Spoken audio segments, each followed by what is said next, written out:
The last time Atlanta hosted the Super Bowl, everyone knew where to find the party, Buckhead's East Village. But a Dumble homicide changed all that. Investigator Rebecca Lindstrom joins us.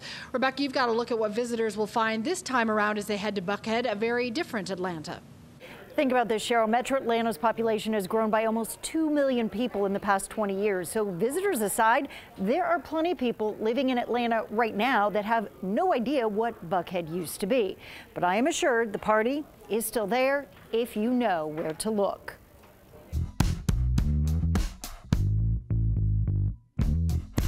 When the Super Bowl touched down in Atlanta last, Buckhead was a bit like Jekyll and Hyde. The opulent estates and shopping districts by day, the wild, raucous row of revelers by night. People could walk up and down the streets, you know, and go from bar to bar. So what's so bad about that? Nothing was so bad about that, except for the problems that kind of come with it sometimes. There were nearly 100 bars packed into 3 blocks. Danny Donovan worked as a bartender at the Cobalt Lounge the night those problems made national news. The Super Bowl was over, but the party was just getting started. It was amazing. We had 350 sports stars on the guest list. Baltimore Raven linebacker Ray Lewis among them. As the night came to an end and patrons poured out, 2 men were found stabbed to death. Lewis and 2 associates were the prime suspects.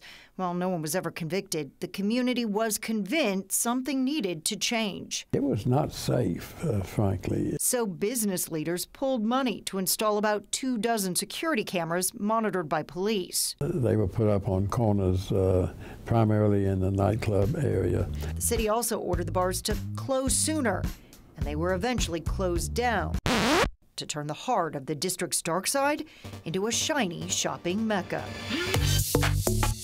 Which does Rodeo Drive to shame. I mean, it's so much better and bigger.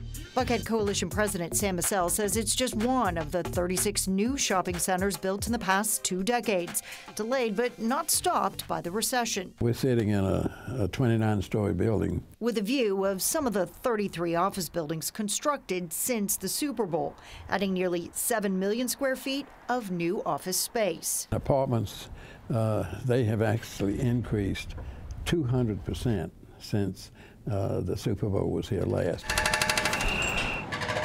And there are more on the way. But don't be fooled, Buckhead still has 2 sides. It's just found a better balance. There's still nightlife, though, in this area. Oh, yeah. I see it. It's fun, and it's alive, and it's exciting. And it just may not be as concentrated. So that's the difference. It's spread out. There's the West Village and South Buckhead. That's where you'll find Donovan now.